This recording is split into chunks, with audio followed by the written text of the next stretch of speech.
रामलाल नाम का एक आदमी अपनी पत्नी सरोज के साथ रहता था। पति पत्नी दोनों ही बहुत लालची थे। रामलाल के पास 3 घोड़े थे। वो इन तीनों घोड़ों को बहुत तंग करता था। उनसे दुगना काम करवाता था। काम किया और खाने को कुछ खास नहीं देता था। रामलाल अपनी पत्नी से कहता है, अब ये घोड़े बिल्कुल बेकार हो गए हैं, किसी काम के नहीं हैं। निक्कम नहीं जी। अब बूढ़ा हो गया है। अब नए घोड़े लेने हैं, वरना बग्घी खुद ही खींचनी पड़ेगी। नए तो ले लूं, लेकिन इन घोड़ों का क्या करें। तुम ऐसा करो, उन्हें अच्छे से नहलाकर साफ करो और 1-2 दिन अच्छे से खिलाकर बेच दो। आप सही कह रहे हैं। कौन जानेगा कि ये घोड़े कैसे हैं। दूसरी तरफ रामू नाम का एक शख्स अपनी पत्नी दुलारी से बात करता है। रामू ने कहा, दुलारी, समझ नहीं आता, अब हम क्या करें। हमने अपने घोड़ों का कितना इलाज करवाया, लेकिन दोनों बेचारे एक एक करके मर गए। हाँ, अब क्या करूं? लेकिन अब बिना घोड़ों के बड़ी मुश्किल होगी।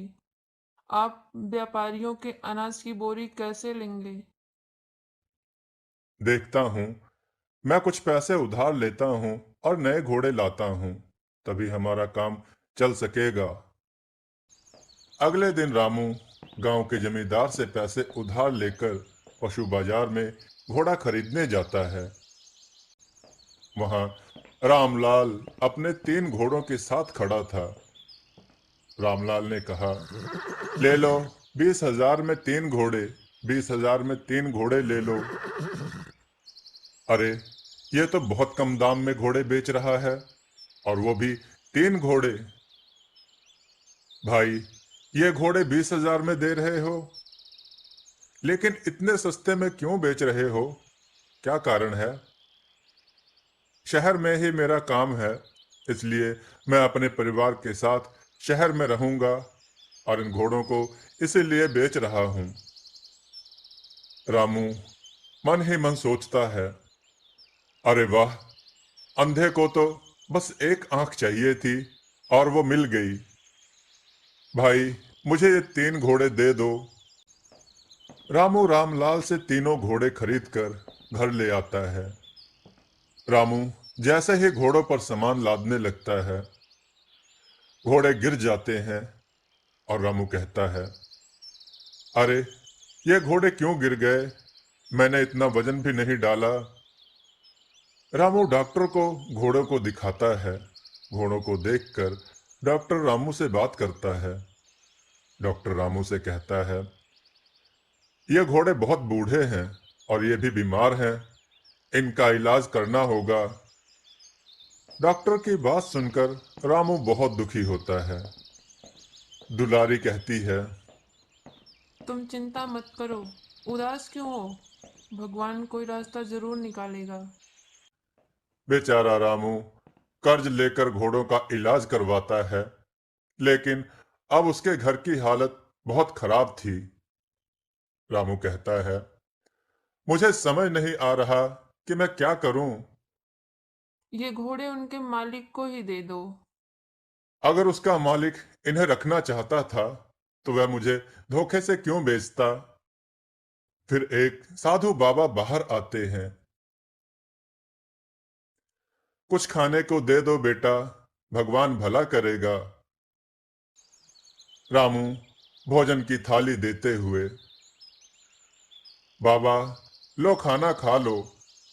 बाबा आंगन में बैठकर वहीं खाना खाते हैं और खाना खाकर रामू से पूछते हैं, बेटा, ये 3 घोड़े कैसे हैं? लगता है तीनों बीमार हैं। रामू दुखी होकर सोचता है, बाबा को क्या बताऊं। तब रामू बाबा को सारी बात बताता है। उसकी बात सुनकर बाबा बोलते हैं, रामू, आप बहुत दयालु व्यक्ति हो। आप बहुत भले इंसान हो।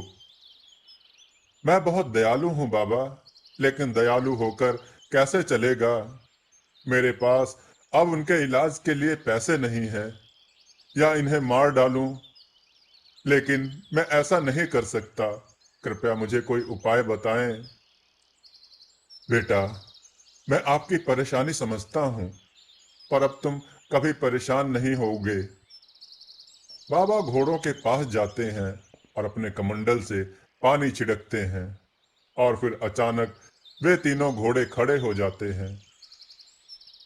यह क्या बाबा, मैं इनका इलाज इतने दिनों से करवा रहा हूँ, लेकिन वह खड़े ही नहीं हो रहे थे। बेटा, अब ये साधारण घोड़े नहीं हैं, अब ये तीनों जादुई घोड़े बन गए हैं। एक घोड़ा आपको पैसे देगा, दूसरा घोड़ा आपको सोना देगा, और तीसरा घोड़ा आपको हीरे देगा। क्या बाबा, तुम सच कह रहे हो? आपने हमारे जीवन को आशीर्वाद दिया है क्या? और बाबा रामू को आशीर्वाद देकर वहां से चले जाते हैं। अगले दिन सुबह सुबह जमींदार रामू के घर आ जाता है। जमींदार रामू से कहता है, ए रामू के बच्चे, बाहर आ। कितने दिन हो गए? आजकल करते हुए तुम्हें कितने दिन हो गए? मुझे आज अपना पैसा चाहिए। हाँ हाँ सेठ जी, मैं शाम तक तुम्हारे पैसे दे दूंगा। देखते हैं आपकी शाम कितनी लंबी होगी। रामू उदास स्वर से अपनी पत्नी से कहता है, आइए इन घोड़ों से पैसे मांगकर देखते हैं। हाँ हाँ, चलो पैसे मांगते हैं। ओ जादू का घोड़ा, हमें पैसे दे दो। इस तरह बोलते ही घोड़े का शरीर 2000 के नोट जैसा दिखने लगता है, और उसके मुंह से 2000 के नोट निकलने लगते हैं, और पैसे देकर घोड़ा अपने रूप में वापस आ जाता है। पति और पत्नी दोनों खुशी खुशी सारे पैसे उठा लेते हैं और जमींदार से लिए गए पैसे वापस कर देते हैं।